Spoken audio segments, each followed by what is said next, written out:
So being a king in your town, headlining, people coming up to you. Now you get to LA, it's college football. You were a big high school star, go to Division I. You're 6'6". Guess what?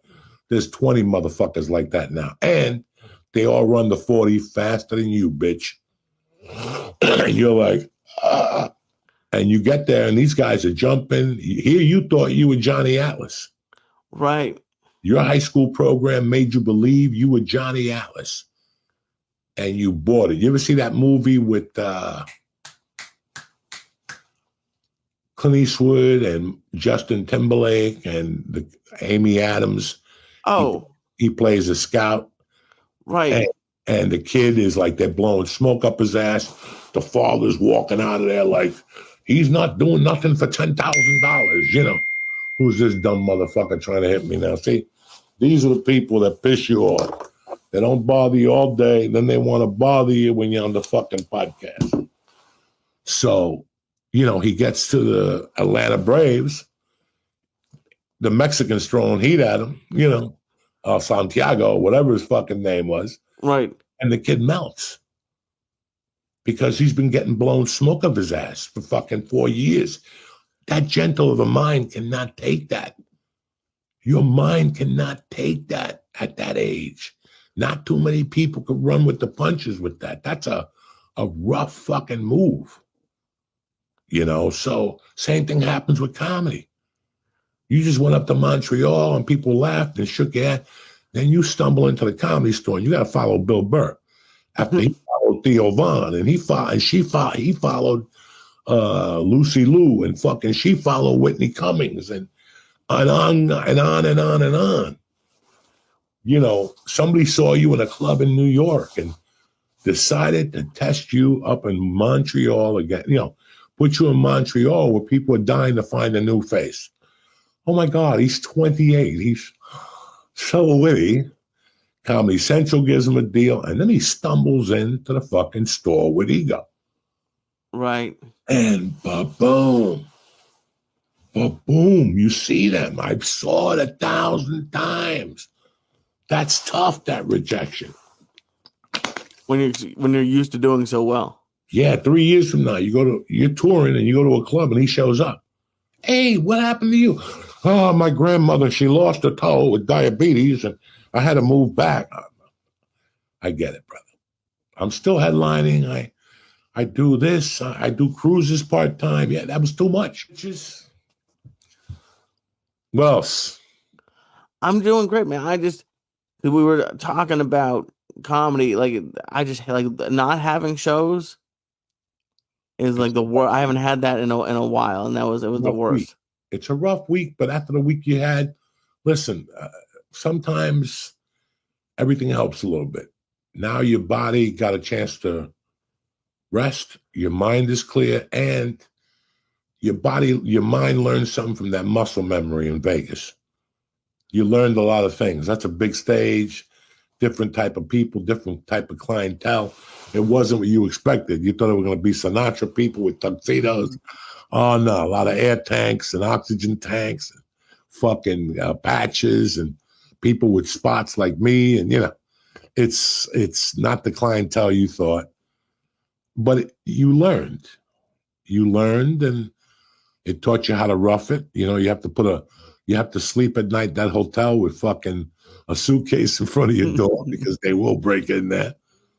And that's part of it. Oh, yeah. That's all part of this fucking what you're going for at the end. You don't see it now. Nobody does. Nobody does. The suffering and the fucking sleeping in shitty places where you're like, you know what? I'm not even going to sleep in here. I'll sleep in my car. I'll come in here and take a shower in the morning, but I ain't sleeping in here. That type of shit, and houses and long sets and people ripping you off. Listen, I came here 4 years ago. Okay. Let's talk about facts here. And I decided that I wasn't ready to go on the road, nor did I want to. I needed some time. I didn't like what was going on. I didn't feel good. I didn't want to get COVID on the road. I'm a fat dude with shitty lungs. There were my reasons. Plus, my daughter, COVID had fucked up my daughter a little bit, staying home from school those 3 months in LA, 4 months. It was just, so I decided, let me sit tight. I was getting the weed company started, right? I didn't really want a podcast. I didn't know what to do. And 2 months in, somebody called me with a book deal, and they're like, if you don't want to do this, think about it. And I was like, let's do it. The people were like, we really want the book at this point. I was talking to the guy for 5 fucking years, Lee. Jesus. I was trying to write that book since 2006. Yeah, since I met you at least. Yeah. And I had this chance. And I'm like, the money they're giving me isn't going to be great. It's not like I can fucking whatever. But it'll keep me in chicken cutlets for 5 or 6 months till I decide. That came from nowhere, okay? Then I got another call one day. And it was one of the best calls I ever got in my life. And she said that these people want to do business with you. They want to give you this amount of money. And I was like, whoa, let me call you back. Because I just had an earthquake. You know what I'm saying? Like a month before. This is when it happened, like a month before, maybe, mid-October. I was here since August. And I had no plans on doing anything. I was barely getting out of the house just to go to Jimmy's to watch football. And fucking, she called me. And she goes, I got this for you. And I thought it was a fucking dream. And I took it. And I felt guilty for a month or two. And I'll tell you what happened. I thought about 2 things. I thought about the time I bumped into Slash at the Riviera Hotel. And I bumped into something I had heard early on. When all these idiots are like, Lee, you still doing the joke, dude? And you're like, yeah. Tell us a joke. Let's see how funny. You always get your cousins or people to say that to you. And then they're like, hey, how much you making? And you're like, nothing. Nah, I'm just an apprentice. I'm an open. Right. And they're like, you're not getting no money, you fucking idiot, and all this shit. And a wise man told me, every time you go to these open mics, anytime you go to a clinic, anytime you go do a free spot that takes an hour, you're punching in. You're punching in. We discussed this 1,000 times. Yeah. You're punching in. Yeah, but Joey, it cost me $50 in gas. Shut your mouth. They're giving you 15 minutes of one of the best comics in the world. He's doing you a fucking... People that complain, but at the end, take me on the road. How many times you go out for spots this week? Right. But they just went specifically to the comedy club that night to talk to you. Right. Tell you how bad their life was for you to take them on the fucking road with them. But in the meantime, they don't want to do nothing. They don't want to fucking tape a 5-minute set at a pizza place. Mm-hmm. They don't want to do a podcast. They don't want to do this room because the owner's an asshole and they don't want to do it for $50. Fuck You're you. fucking dying on a vine. When you're dying on a vine, you do whatever they put in front of you because talent is the only one that's going to gain. Yeah. When I lived in Seattle, that one woman, Laura Crocker, God fucking bless her soul in hell, fucking didn't like me. But she had 30 rooms. She was Josh Wolf's manager. Yeah. She had 30 fucking rooms, guys. And good rooms. So I would just call her up and go, do you mind if I do a guest set in your room? What's she going to say? She'd go, yeah. And I go down there, do a guest set, blow up the room, and the owner would go, why don't you work this room? I tell him, Laura don't like me. And for months I did this, and people go, why are you such an asshole? You're doing this for free. You should at least be getting $50. And I go, you don't understand. This is what I do. I'm going to get into an argument with her over $50. I'll go do another spot after this. And now I got 2 spots for the night, which is the goal of this. That's the goal when you're first starting out, to get 2 or 3 spots a night. Then you can really judge your fucking material and see what the fuck's going on. You learn that much quicker, That's what you have to do. That's what you have to fucking do. So there's no getting around it. There's no fucking shortcut to the fucking top of the mountain. You can put out as many goddamn vines as you want. You can fucking tweet all day long and half the fucking night. And guess what? You still have to fucking get behind the microphone in front of live motherfuckers and fucking have new jokes. So many young comics, they write their first 5 minutes and then that they've never done before, and then they never do that again for another 6, 7, 8 years. Do they start going up with jokes that that they've never done before. Here's 5 new minutes. And it's like they don't have balls. They get afraid they're going to lose something. They're not going to be funny if they don't. It's fucking bullshit. You know, I mean, these guys, you know that kid, Matt Rife? He's like 19. He's on that show Wild and Out now, and he's a good comic. Okay, he's not fucking great, but he is good. All right. I met that kid when he was 16 in fucking Ohio. He was hitting me up 6-7 times a day on Twitter, Facebook, everything, asking for a fucking guest spot on my fucking theater show. And I'm like, oh, I don't know about this. And then the motherfucker showed up at my bus at fucking 8 in the morning with breakfast. His mom brought fucking lemonade. I'm like, fuck yeah. Kid, you're going up. This is fucking hard. This is some kid that wants to perform. I put him up and he rocked the motherfucker. Blew it up. And now he's doing TV.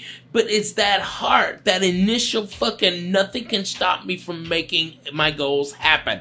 Okay? That is something that all these fucking these bullshit young comics, they're just waiting for stuff to come to them. It's not even young without comics. a heart. I saw a lot of old comics. Oh my God, a lot of them. My age my that God. have popped back up, and they're like, listen, can you do this? And you sit there and go, where have you been for 8 years? Right? You just stopped. You gave up. You didn't keep going up 3 times a week. I understand you had to get a day job. Yeah. But you didn't maintain this art. This is what you did for 8 years. You had a big investment in this. Think about if you would have put another 8 years into it, where you would have been right now. Where you would have fucking been right now. Why do you think I bug you about the jiu-jitsu, Lee? You think I'm bugging you because I like bugging you? Because John Budd said you're great. You move great. He goes, all he needs to lose is 40 pounds. He goes, if Lee keeps coming once a week, he's going to lose that 40 pounds. And I know that in a year, you're going to look at me and go, you know what? I'm happy. I got friends now over there. They call me up. They invite me to fucking parties. I'm not the fucking odd man out because people gain respect for you in a way. You know, you keep fucking going over there. Doesn't matter. The same thing applies to comedy or editing or any of those fucking things. That if you wouldn't have stopped doing it at this time, you would have been in 5 more years. Right. So at this point, you would have been doing comedy 10 years. But you came out here, went to Montreal, got a deal. The deal didn't work out, and you caved. A lot of people did that. A lot of people fucking did that. That's 50% of the game. Once they tell them all you need is 3 minutes, 5 minutes, go to Montreal. When I first got here with Ralphie May, guys, they were giving out major Fucking league deals, Jack. You know what it is to sit with somebody, Lee, that you and him were broke, and now the word on the street was he had $250,000 for a network deal, and yeah, they give you particles, but they still give you $75 fucking up front, and you're still fucking eating fucking cheese grills, whatever. Yeah. Grilled cheese. I'm sorry, cheese grill. I got dyslexia. You know, it's just that you feel bad. How about the story of fucking chicken? All right, this kid goes up in Montreal, blows the fucking place apart. He gets $750K. Okay, all right, and his management, 3 Arts, say he had a bunch of more shows, and they're like, "Fucking get out of here." All right, and they flew him back on a private jet to LA and said, "You can't do any spots." Because they wanted the deal fucking made official. Because they were afraid the motherfucker was a hologram. Which he was. It was it was crazy. Google it. Alright? Fucking show up chicken. Alright? And then the guy, like 3 or 4 years later, commits suicide. You know? It's But he had no reason. That guy was hiring him to do movies. I know. So what? The stand-up got him to where he wanted. Exactly. But he stopped. You know, that was the last big deal I think Montreal gave out. But now he did Black Hawk Down. Yeah. He was great. He did a couple fucking movies with that director. He got plenty of stage time in Black Hawk Down. I don't know what he was depressed about. I don't know what he was depressed about. What was he depressed? Now, he wasn't the only one. There was a bunch of comics, not that they killed themselves, but that they kind of did. They left. I still remember a kid that looked just like Christopher fucking Reed. That came from fucking Somewhereville, good looking as fuck, 6'1", I mean leading man material, buff, not real buff, but that model body. guy was getting laughs at the Improv. The Laugh Factory was getting laughs. And then they set up a showcase for him one night in the main room at the Comedy Store, and Dice decided to bump the guy in front of him. So Dice went up and ripped that room apart. And this poor kid went up there and died the death of many deaths. And I still remember his management walking out first. And that kid wasn't a... What's his name? Who's the guy that got run over? My whatever shirt. What the movie? Who just... Cat Williams' manager. What's his name? Suge Knight. Suge Knight. That he shot some dude with a AIDS blood. Where'd you hear this? Paul was talking about the movie. It's like that rapper or something. Eazy-E? Yeah. Like one of the conspiracy theories is that Suge Knight did it. I don't know. You no one ever heard about it? I just heard that for the first time. Yeah, you're blowing my mind. You didn't go see Straight Outta Compton? Not It's yet. getting good reviews. I think we're gonna go tomorrow. What time you going? I have no idea. You taking Paula? Yeah. Tomorrow night? Yeah, probably after kettlebells. Look at you. You're a fucking I love it. Latin lover and shit. Yeah. What have you heard so far? It's good.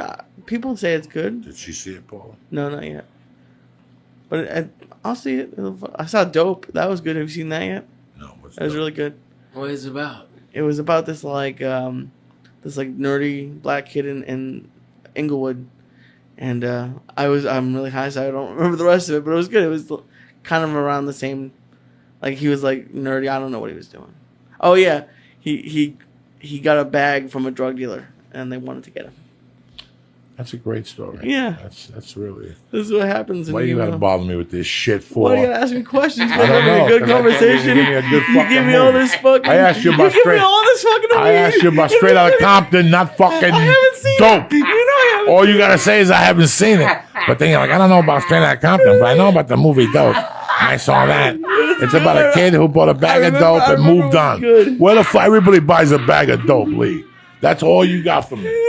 You watched the whole fucking movie to tell me that's all you're high as fuck. Ah, you're so fucking crazy. I'm crazy. All I asked you see Straight Outta Compton. Did your wife see it? No, not yet. So how does she know about the blood scene? Oh, no. She was just reading stuff about that. It's not in the movie. So what is she fucking reading for? I don't know. People like to read stories. So she read before she went to the movies. Yeah, sure. Oh my God. Yeah, you gotta talk to her. You gotta sit her down. It's not about the movie. It is about them. Who gives a fuck? You go to. She's doing research on the fucking thing. She's an attorney. She hasn't read enough. You haven't read enough. You're gonna read for fucking the next 20 years. You want to read what some fucking movie's about. They made the movie. You want to read the book because you want to go to Starbucks and tell your friends. Who gives a fuck? Go see the movie and take a shortcut, like the rest of America. Want to smoke some more hash? Sure, why not? This fucking hash is I'm gonna tremendous die tonight, anyways. ladies and gentlemen. Look at that. Where shit. did you get that from, Coco? That shit is The fucking... one-eyed Jew, dog. We're gonna put it on a. I'm telling you, we need a glass. We got that cup. It's dirty as fuck. They drink wine in it. Oh, Ugh. Jesus Christ! We need a fucking cup or a glass. I forgot to bring it. I was gonna put it on this needle, and we'll hit that motherfucker, and then push the glass and take the smoke I pure. wish we had some reefer. We'd put it on top of some reefer, make a Cuban sandwich. Nah, you want me to tell you something? I was doing that for a couple of weeks. This hash is too good. You could smoke this hash on a little pipe and get fucked up. Take a couple hits, it expands in your lungs nice. Like Lee likes. Lee likes when it expands in his fucking lungs. I had Dabs explain to me, and apparently the butane isn't bad. Like he was saying, it gets cooked off, so there's nothing in it. Yeah, it burns so high. So, but yeah, I actually liked them in Toronto. It was pretty cool. I just think that shit's dangerous. Yeah, I can't have it. I would burn my house down. Dude, that's what I'm afraid of. People are gonna burn their fucking houses down doing that shit, man. Well, no, but the guy who was there had one that was battery operated that was apparently even stronger. So there's ways to do it, but that's just too much work for me. Yeah, man. I mean, you gotta have a torch. I mean, fuck it. If I pass out on a hit, the lighter goes out. You know what I mean? It's like, what the fuck? I gotta clean up bong water. That's it. You know, that's the only problem. And it's like, this shit's dangerous. You got a fucking torch. It's just so crazy how history repeats itself. In 1982, I just graduated. Some kid picked me up, Steve Vadalanis, and he's like, "I hear you selling coke. I got this pimp who wants to buy coke." He buys coke all day for. This is a true story. He buys coke all day for his hookers. Okay, pick us up, Steve Valance. He picks us up. Me, Raj, and we drive down there.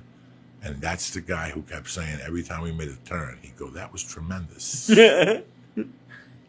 That was tremendous. That right turn was tremendous. This cocaine was tremendous. The view is tremendous. This pimp is tremendous. Everything was He was a fucking pretty tremendous. nice pimp. Everything was fucking tremendous. He was a goofy Was that his fucker. bottom bitch? So- Tremendous Jackson. We get to the fucking hotel room. He's staying off of Tunley Avenue off the 19 there. I'm 18. We go into this guy's the pimp, and he's got these hookers. And he's like, "Listen, I want the best coke available because I cook it up." So I go test this. He tests it. He goes, "Oh, that shit's like 80%, whatever. I'll buy what you got." He bought. He goes, "You want to take a hit of this shit?" I took a hit of it.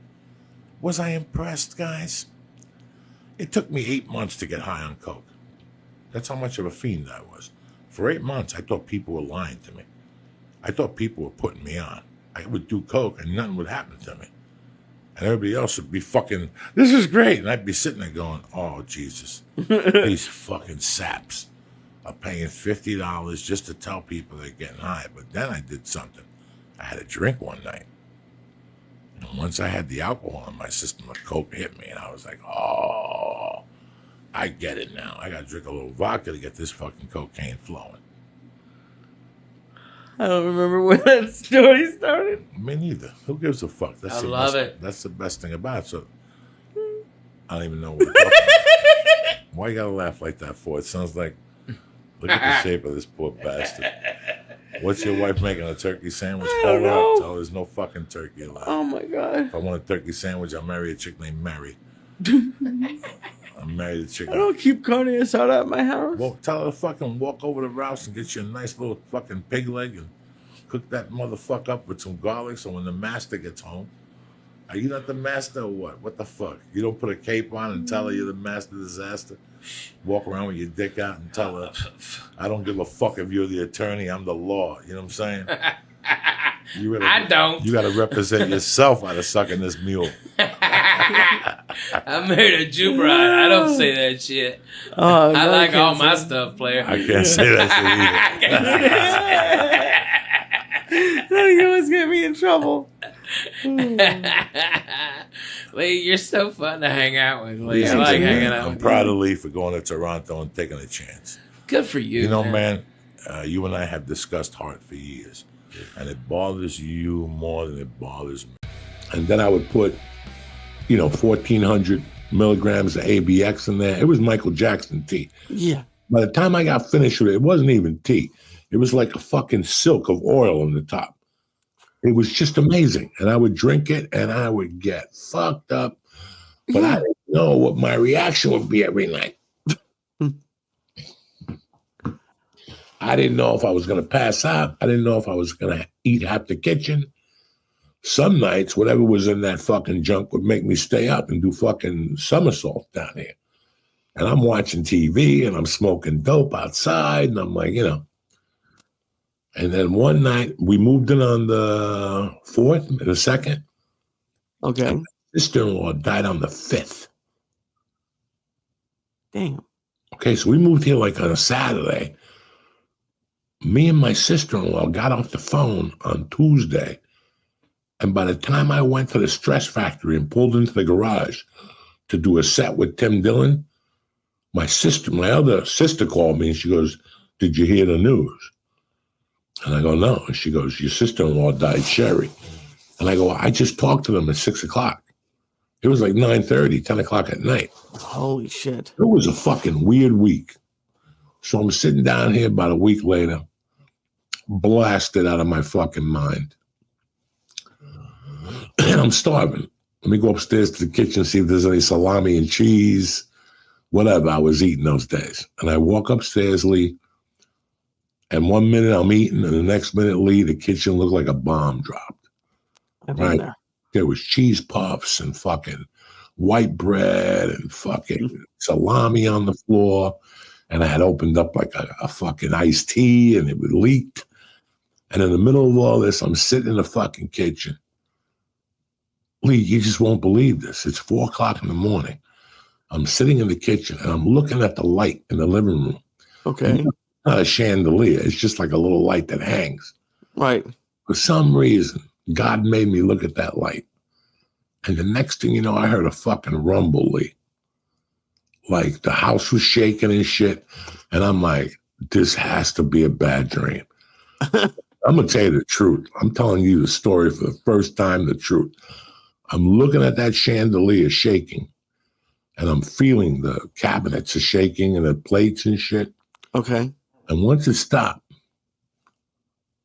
I just sat there, looked around, and I'm like, I'm not even going to deal with that. I'm going to finish the salami sandwich. And I'm going to bed like nothing happened. I'm going to make believe that did not happen because that was an earthquake. And there ain't no fucking way on earth that I just lived in California for 23 years. I'm here for 2 weeks and there's an earthquake. This is just a bad dream.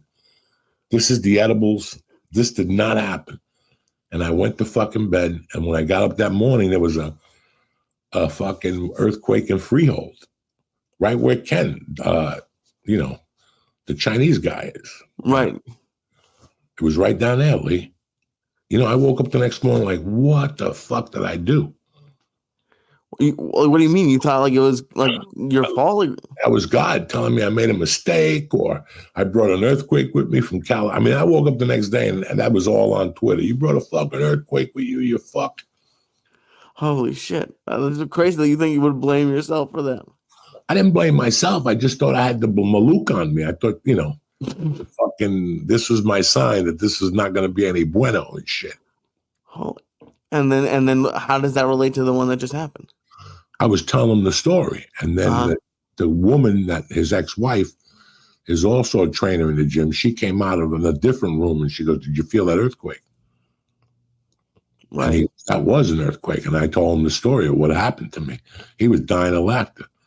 Dog, it was so surreally. It was like the night we were in the office right before we left and that car came by and yelled our names. Oh, yeah. We both looked at each other and were like, it's time to go. Yeah. Because we had been there for 8 years. And all of a sudden the pandemic, nobody's allowed in the street. And somebody actually came to the gate and was yelling for us to come out to get high or whatever the fuck they were saying. And I'm like, it's time to go. So when I got here and I got that earthquake, I'm like, oh, that's a signal, Jack. We better pack our bags up and go back to Cali like fucking LL Cool J. Jesus. Did you look at it or it was just like a momentary panic? It was a what? Like, did you actually look at moving back or was it just like a panic for like a second? No, I didn't fucking look at moving back. I was here 3 weeks. How bad would you look if you fucking came back into town with a U-Haul? We're not doing it. Get the fuck out of here, Okay. I would imagine, like, Jesus Christ. I didn't know everything went so bad that first week. It was just like one thing after the other. I wasn't sure I'd made the right move. She was one of the sister-in-laws. She lived 3 hours from me. But I fucking love her to death. She was there when I started comedy. She did everything for me when I came back in 93. And over the years, she would come to my shows and, she made fucking best chicken cutlets you ever had. She had like 3 dishes that were fucking unreal. So I was waiting to come back here to hang with her, and I would go down there on the weekends with her and my brother. I fucking loved her. So that news was brutal. And then 2 days later, I had to drive 3.5 hours to the fucking wake in COVID. And I'm petrified. I got to pee. And I got to walk into these gas stations, and I'm like, what the fuck? And then I walk into a funeral parlor, and they're everywhere. And people got masks on. And I was like, this is not happening. I'm going to die. Wow. And I remember staying there for an hour and getting back in the car, and it was another 3.5 hour drive. And I had to keep stopping because I was nervous. I had anxiety from the fucking COVID that I was going to get it in a gas station. It was brutal. And you don't really drive for anybody. I'm almost surprised you went. I had to go to this one. This one I had to do. This one there was no getting out of my way out of that one. So I'm happy I went. I made his world. I made my world by going. It gave me peace, and I'm still not at peace with her death. Obviously, I'm still talking about it. I took one of the flowers from on top of her casket, and I still got it. I mean, I was tight with her, Lee, really tight with her. She had been married to my brother since I was 23. 23, 24. Wow. They stayed married that entire time, and she would come to shows every time you were in town. Every time I came to town, Jersey, Philadelphia, Atlantic City, New York City, I gave her a fucking edible. In New York, remember when they shut the window, all that shit? They were there. Right. They were there, man. So, it kind of was fucked up at first. It happened when I was in a parking garage. That's when they were doing comedy in a tent. Jesus. It was just like a fucking, it was like something out of a Twilight Zone. I'm like, this is not fucking happening. I didn't take listen, I was with my wife 15 years and never took her to New York. Really? That's where I'm from. Never fucking took her? Never. I'm not in the mood. I only go back there to do comedy. I don't go back to the dilly-dally when I go back to New York. I fly in, I go to my favorite Chinese restaurant. I do radio. The next day after fucking radio, I go to the cemetery. I put flowers on my mom's grave. And then I do my 4 fucking shows, and I get the fuck out of there on the first flight on Sunday, just like I do every other goddamn city. That's it. I try to see some people in between, A school teacher or two, maybe, something. Really? Yeah, I still talk to my school teachers, 2 of them. I was going to go to dinner with the one, but he had to take his grandkid out of the hospital. He wanted to meet me later on, but we were leaving early, so I couldn't meet him at 10. That's fucking awesome, dude. So, we never really took a break from the podcast. And we did last Monday and last Wednesday. I took off Monday. We were going to do last night. But I tell you, Theo, I hate fucking doing podcasts when I'm tired. I don't want to give nobody, as Jimmy Schubert says, the short shrift. Mm-hmm. You follow me? I was just out of it last night. The 5.5-hour flight with the fucking baby. Oh, that's miserable, dude. See, by myself, I'll eat a fucking pot cookie. Right. And I get stoned. And I fall asleep for half. When you have the family, you got to be. And I got caught smoking vapor on the fucking pen. Tremendous. I had one of those vapor pens, and I just filled it up. It's just brand new. I took the inhaler with me. They have an asthma inhaler now. So I took the pot? For the reefer. Oh, it's dabs. It fucks you up. So I took that with me to New York, and I sprayed it twice, a couple times on the plane, and it kept me there. And then I hit it when I was in New York, and I hit it with Ari when I went over to see the tree and the fucking Saks Fifth Avenue and all that shit. And I ran out. So I had this brand new tube. It's a gram of oil from Perennial. And I opened it up before I got on the plane. I charged it up. First 10 hits, it's like fucking death hits. Like they're just fucking clouds of smoke. So I hit it 2 times. Then I got on the plane. And like 2 hours into the flight, I look at my daughter. And every time I would hit it, it would go by my daughter because she had the window seat. So I go, I can't let her have it. So I go, let me go to the bathroom. I'm in the bathroom with the fucking iPod on, listening to Pink Floyd. No, you're not. Yes, I am. I got the iPod on. Bro. This is how fucking crazy I am. I'm not listening. It's Wish You Were Here. That's the album I'm listening to because it was like Shine On You Crazy Diamond and Have a Cigar. I ate edibles. I had like 3 4 red stars. Oh, so you had a little magic in your system. Oh, I was fucked. I was fucked up for the first 2.5 hours because I didn't get fucked up on the way there, and it made a big difference. I got agitated on the 2-hour mark.